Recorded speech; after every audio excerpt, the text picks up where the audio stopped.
যদা যদা হি ধর্মস্য গ্লানির্ভবতি ভারত অভ্যুত্থানমধর্মস্য তদাত্মানং সৃজাম্যহম পরিত্রাণায় সাধুনাং বিনাশায় চ দুষ্কৃতাম ধর্ম সংস্থাপনার্থায় সম্ভবামি যুগে যুগে। তাই গীতায় বলেছেন, হে ভারত, যখনই ধর্মের হানি এবং অধর্মের বৃদ্ধি হয় তখনই আমি নিজেকে সৃষ্টি করি, অর্থাৎ সাকার রূপে জনসমক্ষে প্রকট হই, সাধুদের রক্ষার জন্য, পাপীদের বিনাশের জন্য এবং ধর্ম সংস্থাপনের জন্য আমি যুগে যুগে অবতীর্ণ হই। তাই মানুষ যখন এই ধ্বংসাত্মক প্রবৃত্তিমুখী চলনে নিজেকে আর পরিবেশকে দূষিত করে তোলে, মঙ্গলকে ভুলে গিয়ে অমঙ্গলের অর্চনায় অবক্ষয়ের চরমে পৌঁছায়, তখন মানুষেরই অন্তরের যে আত্মা এমন একজন দিশারিকে খোঁজে যিনি তাকে মানসিক ও বাস্তব জীবনের নিম্নতম ধাপ থেকে উত্তরণের পথে নিয়ে যেতে পারেন। আর এই সন্ধান, এই আকুল আকাঙ্ক্ষা যখন সামগ্রিকভাবে আন্তরিক হয়ে যায়, তখন সেই আকুতির টানে জাগ্রত হন সর্বগুণ ধারার ভগবান। তখন মানব জাতি তথা সমগ্র জীব জগতের কল্যাণে নরদেহ রূপে মানে নরদেহ নিয়ে আবির্ভূত হন, আর তিনি এসে অসংখ্য উপদেশ মানব কল্যাণে রেখে যান। তাই পরম প্রেমময় শ্রী ঠাকুর ছিলেন আমাদের একধারে আদর্শ পুত্র, আদর্শ পিতা, আদর্শ স্বামী ও আদর্শ গুরু। নিজে আদর্শ পুত্র হয়ে, আদর্শ পিতা হয়ে, আদর্শ স্বামী হয়ে ও আদর্শ গুরু হয়ে শিক্ষা দিয়ে গেছেন। কোনো আদর্শ নিয়ম মেনে চললে, বললে আর করলে জীবনের প্রতিটি ক্ষেত্রেই সুন্দর ও সার্থক হয়ে উঠতে পারে। তখন আর সংসার ত্যাগ করতে হয় না, সংসারে থেকেই সবাইকে নিয়ে সব কিছু করা যায়। বর্তমান এই বিশ্ব মানব সভ্যতা ক্রম বিকাশের বিশ্ব, তো তাই জ্ঞান, বিজ্ঞান, সাহিত্য, রাজনীতি ইত্যাদি সকল বিষয়ে বর্তমান বিশ্ব ক্রমবিবর্তনের ভিতর দিয়ে এক শ্রেষ্ঠতম পরিণতিতে এসে দাঁড়িয়েছে। তাই বিজ্ঞানের এই চরম উন্নতির যুগে মানুষের এই ধর্মমুখীনতা ক্রমে ক্রমে হ্রাস পেতে পেতে একেবারে তলানিতে ঠেকে গেছে। শুরু হয়েছে কি না শোষণ পীড়নের অবাধ চলন। মানুষের বাঁচা বাড়াকে স্তব্ধ করে কাম কামনায় মানুষ যখন মেতে উঠেছে, প্রেমের স্থান নেই কোথাও। ধর্মের এই চরম সংকটময় মুহূর্তে ধর্মের মূর্ত প্রতীক রূপে অবতীর্ণ হলেন চরমে চরম প্রকাশ সেই মহাকল্কি। তাই শ্রী আমাদের যে শ্রী ঠাকুর অনুকূল চন্দ্র কিভাবে বিশ্বে পুরুষোত্তম হিসাবে স্থান পেয়েছেন, হ্যাঁ, তাই সৎসঙ্গে এই আলোচনা করা এটাও আমার একটা পরম সৌভাগ্য। 1888 সাল পরম তীর্থধাম হিমায়তপুরে মাতা মনমোহিনীর কোলে যখন শ্রী শ্রী ঠাকুর জন্মগ্রহণ করলেন, তখন আকাশ থেকে কোনো দৈব বাণী হয়নি, কোনো মঙ্গল শঙ্খ বাজেনি। কিন্তু সেই শিশুটি ধীরে ধীরে পাবনা পেরিয়ে, হিমায়তপুর পেরিয়ে, উত্তরবঙ্গ পেরিয়ে, পশ্চিমবঙ্গ পেরিয়ে, এমনকি ভারতবর্ষ পেরিয়ে বিশ্বের আঙিনায় উজ্জ্বলতম স্থান করে নিয়েছেন। কিন্তু কেমন করে? এই মুহূর্তে দেখা যায় বিশ্বের 1 কোটি জায়গায় ঠাকুরের নাম গান হচ্ছে। কেমন করে ঠাকুর ফুটে উঠেছিলেন, আবার কেমন করে মানুষের মনে জায়গা করে নিলেন। তখন 1888 সাল বাংলাদেশের যদি মানচিত্র দেখা যায়, তাহলে আমরা বুঝতে পারি যে বিশ্বকবি রবীন্দ্রনাথ যখন সেই শিলাইদা স্টেশনে, তখন তাকে নিয়ে কত চর্চা হচ্ছে। কুষ্টিয়ায় লালন ফকিরকে নিয়ে ওইদিকে চর্চা হচ্ছে, ফরিদপুরে আধ্যাত্মিক জগবন্ধুকে নিয়েও চর্চা হচ্ছে, আবার বরিশালে অশ্বিনী মাস্টারমশাই ছাত্রদের ডাক দিয়ে তাদের নিয়ে দেশপ্রেমে উদ্গ্রীব হয়ে উঠেছেন। আবার এক পাশে পাগলাখানা আর অন্য পাশে কি হয়, কাঙাল হরিনাম। ঠিক সেই সময় সবচেয়ে বয়সে ছোট কে, আমাদের এই ঠাকুর অনুকূল চন্দ্র, যার মানব ইতিহাসে এক বিস্ময়কর চরিত্র, সবাইকে ছাপিয়ে বিশ্বের দরবারে যে অটুট আসন ক্রমে ক্রমে বৃদ্ধি পাচ্ছে। ঠাকুরের এই বিস্ময়কর জীবন, যেখানে 81 বছরের জীবন পরিক্রমা দিয়ে তিনি ব্যক্তি, গৃহ, সমাজ, রাষ্ট্র প্রতিটিতে আমাদের জীবনে সমাধানের তুক ও পথ দিয়ে গেছেন। আমার তো মনে হয় কোনো পুরুষোত্তমের এমন ব্যাকগ্রাউন্ড দেখা যায়নি, কোনো পুরুষোত্তম এমন সৎসঙ্গী ভক্ত গ্রহণ করতে পারেনি, কোনো পুরুষোত্তম আন্তর্জাতিক সমাধান করতে পারেনি। একবার অনুভব করে দেখুন তো, কোন পুরুষোত্তম জীবিতকালে এত সংখ্যক বাণী লিখিত আকারে আমাদের সামনে উপহার দিয়েছেন, যাহাতে আমরা ভ্রান্তির পথে না যাই, সঠিক পথে চালিত হতে পারি। তার জন্য ঠাকুর আমাদের অগণিত মূল্যবান ছড়া ও বাণী উপহার দিয়েছেন। এটাই ঠাকুরের একটা বিপ্লব বলতে পারি। আবার সবচেয়ে বড় বিপ্লব কি জানেন? ঠাকুরের সময়কালে যে জটিল পরিস্থিতি, তা কাউকেই ফেস করতে হয়নি। যেমন রামচন্দ্র, শ্রীকৃষ্ণ, বুদ্ধ, যিশু, মোহাম্মদ, তারপর শ্রী চৈতন্য, আবার শ্রী শ্রী রামকৃষ্ণ, এদের যে পটভূমিকা আর ঠাকুর অনুকূল চন্দ্রের যে পটভূমিকা, তা আকাশ পাতাল পার্থক্য। সকলে একটু ভাবুন তো, ঠাকুরের জীবনের পটভূমিকায় দুটো বিশ্বযুদ্ধ ফেস করতে হয়েছে। কার্ল মার্কসের পতাকা আমাদের ঠাকুরের ধর্মকে চ্যালেঞ্জ করেছে। গঙ্গা, যমুনা, সরস্বতী, তারপর ময়নামতি, বুড়ি গঙ্গার জল লালে লাল করে দিয়ে দেশটা তখন ভাগ হয়েছে।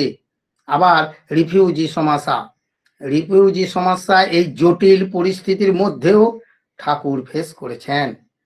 একদিকে বিজ্ঞানের জয় জয়কার, তার মধ্য থেকেও ঠাকুর নিজেকে প্রতিষ্ঠিত করেছেন।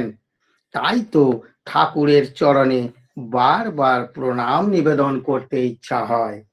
আমরা সদ্গুরু ধরেছি, আমরা এই যে সৎসঙ্গী, তাই এই সৎসঙ্গীর নিত্যকর্ম সম্পর্কে শ্রী ঠাকুর বলেছেন যে ভোরে যখন সুখ তারা ওঠে, ঠিক ওই সময় উঠলে জীবনে সুখ হয়। তাই ভোরে উঠে নাম ধ্যানে থেকে ইষ্টবৃত্তি, শৌচকর্ম, প্রার্থনা এগুলো করা হচ্ছে বিধিমতো।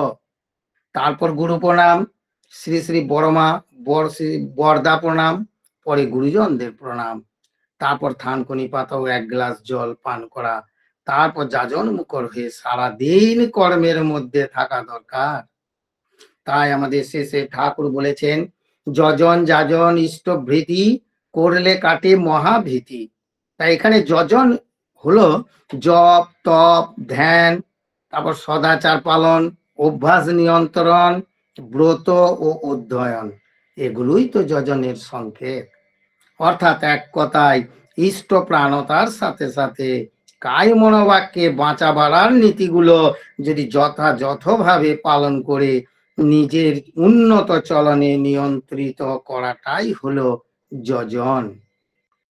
যাজন হলো মানুষের সংসর্গে গিয়ে কথায়, আচরণে, ব্যবহারে, বাস্তবে কাজের ভিতর দিয়ে ইষ্ট প্রাণতাকে সেবাপটু দক্ষতায় প্রাণে এমন ভাবে তাদের ভিতর ছড়িয়ে দিতে হবে যাতে তারা আমাদের ইষ্টে আপ্রাণ ভাবে অনুরক্ত হয়ে ওঠে, যার ফলে শ্রদ্ধা ভক্তির জাগরণে তারা পূজায়, যজ্ঞে, এমনকি দানের সাথে অমৃত কৃষ্টিকে সহজেই আলিঙ্গনে নিরন্তর হয়ে ওঠে।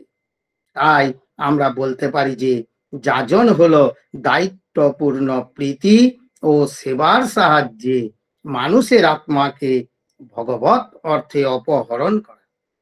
যাজনে ব্রেনের কোষগুলো সক্রিয় হয়ে ওঠে, আর ছোট ছোট যে বাসনার বদ্ধ সংস্কারগুলো থাকে সেগুলো ভেঙে গিয়ে ইষ্ট স্বার্থে প্রতিপন্ন হয়ে যাজনের আনন্দের জন্য তখন যাজন করেই চলে। তাই আমরা যখন যাজন করতে যাব তখন আমাদের এগুলো একটু স্মরণ রাখতে হবে যে মিষ্ট কথাবার্তা থাকতে হবে, মনোমুগ্ধকর আচরণ ও ব্যবহার থাকতে হবে, ভালো চালচলন হতে হবে, সেবাপটু হাবভাব ও অভ্যাস থাকতে হবে, সহানুভূতি থাকা দরকার, অটুট ইষ্টপুত হওয়া। আর ইষ্টভীতি, ইষ্টভৃতি হলো তো ইষ্টভরণ, বাস্তবে জীবনের কর্মফল ত্যাগ।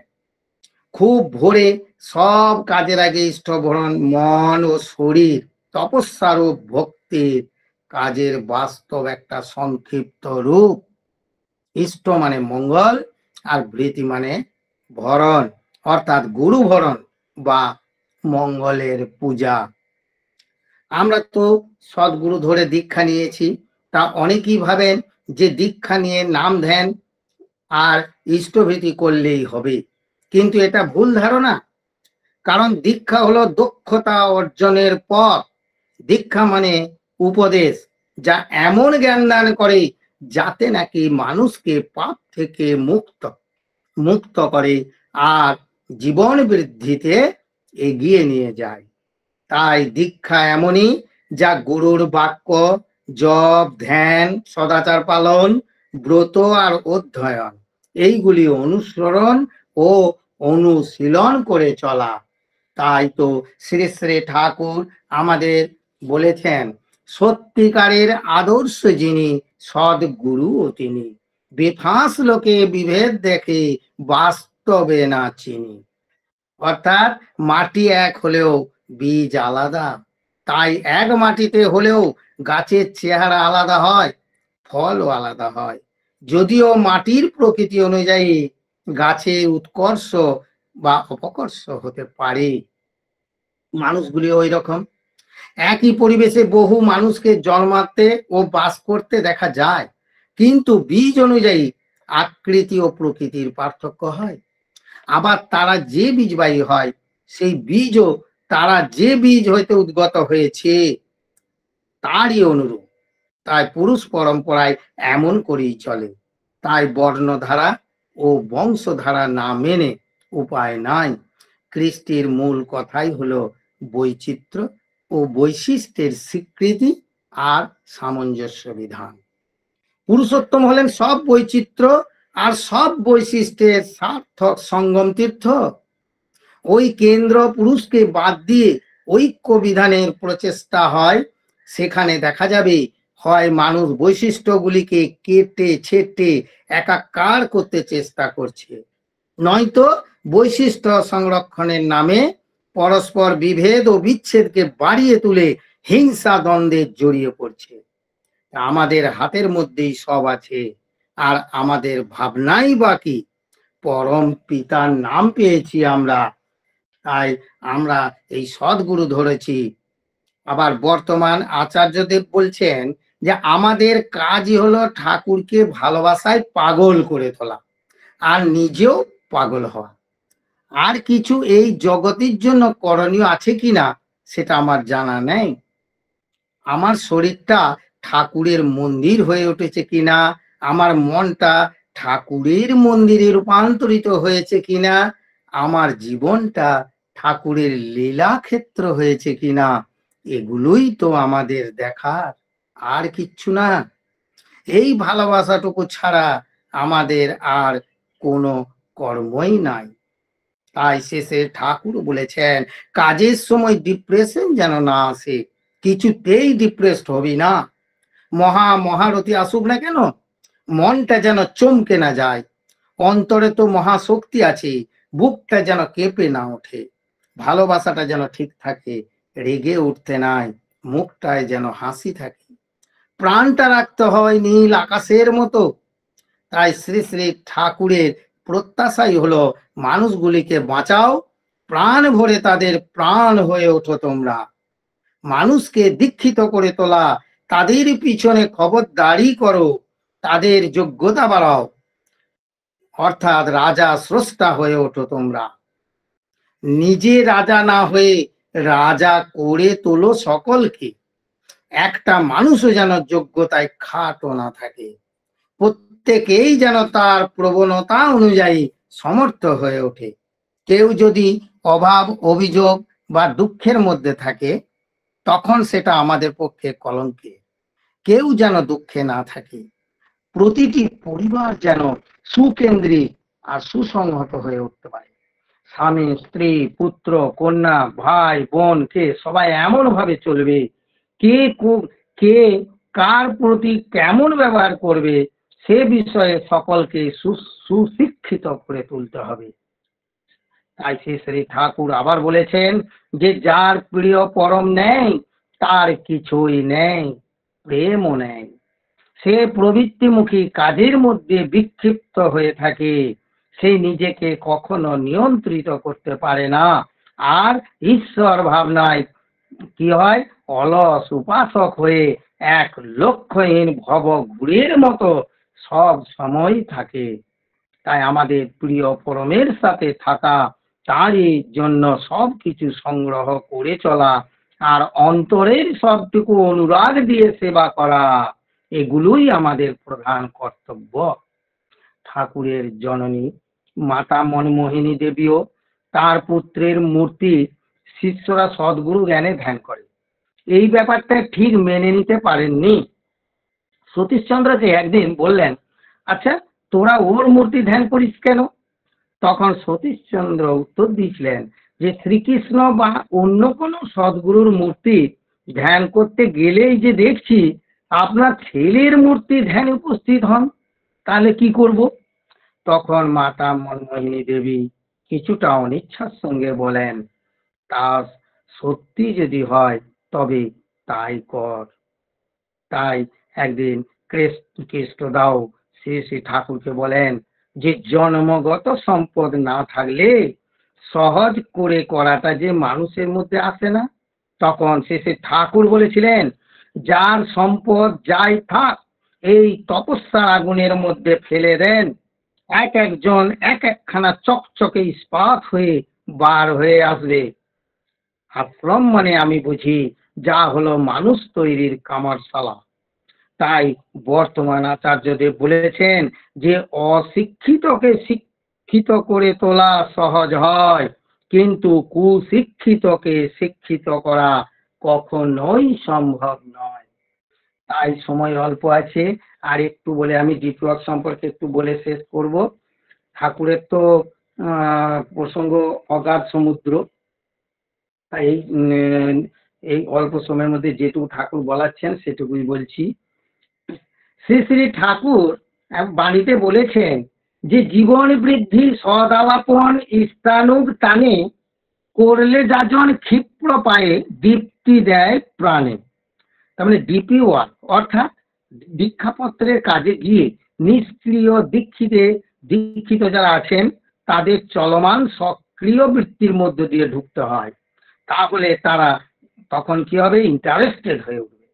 আসল কথা হলো প্রশংসা যা মানুষের অহংকারকে নাড়াচাড়া করেই সব করা যায়, কিন্তু প্রবৃত্তির ভিতর দিয়ে মানুষকে ধরতে গেলে সাবধান হতে হবে।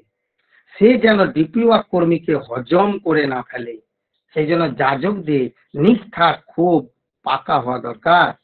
বিশিষ্ট ও সাধারণ দুদিকেই লক্ষ্য রাখতে হবে। একটা নিষ্ক্রিয় দীক্ষিত মানুষকে এতখানি উদ্দীপ্ত করে দিতে হবে যাতে সে অবিলম্বে আরো 10 জন নিষ্ক্রিয় দীক্ষিতকে ঠাকুরের পথে ঘুরিয়ে আনতে পারে। এতে ঘূর্ণির বেগে কাজ চলতে থাকবে। আমাদের শেষে ঠাকুরের কথায় ঠাকুরের হিসাব উল্টো। ঠাকুর ভাবতেন অন্যকে সুযোগ সুবিধা যতখানি দিতে পারলাম আমি ততখানি জিতে গেলাম। মানুষকে সুবিধা দিলে সে খুশি হয়, আর খুশির আভাস তার মুখে ফুটে ওঠে। এতে নিজের অন্তরটা যতটা হৃষ্টপুষ্ট হয়, নিজের সুবিধা পেয়ে তা হয় না। তাই ডিপি ওয়ার্ক করতে গিয়ে আমাদের করার দাম উঠে যায়। বাঁচা বাড়ার ব্যাপারে এই যে ইষ্ট অনুসরণ ও পরিবেশকে বাঁচা বাড়ার উপযোগী সেবা দানের যে অপরিহার্য প্রয়োজনের বিষয় যারা মর্মে মর্মে বুঝেছেন, তাদের কি যাজন না করে উপায় আছে? যাজক যদি ইষ্ট প্রাণ ও বুঝমান আর চরিত্রমান হন, তখন তিনিই হলেন যাজন চৈত্র। তিনিই ইষ্টের অনুগামী হবেন। চলনে, চরিত্রে, অভ্যাসে আর পরিবেশের সেবা হবে তার আত্মসেবার সামিল। তাই আকর্ষণ হবে এমন, যেমন কি না চুম্বক করে, যেমন চুম্বক যেমন করে লোহাকে টানে, তেমনি করে সবাইকে তিনিও টানবেন। তখন মানুষের বাড়িতে গেলে তাদের কুকুরটা, বিড়ালটা, গরুটা পর্যন্ত তার গা ঘেঁষে এসে দাঁড়াবে। তা আমার সময় অতিবাহিত, আর উপস্থিত সকলকে, এই সৎসঙ্গে, প্রভাতী সৎসঙ্গে উপস্থিত সকলকে আমি ঠাকুরের আতুল চরণে আমি তাদের মঙ্গল কামনা করছি এবং বিশ্ববাসীর মঙ্গল কামনা করছি। আমি এখানে আমার ইষ্ট প্রসঙ্গ বিরতি রাখছি। জয় গুরু। জয় গুরু। উপস্থিত সকলকে জয় গুরু।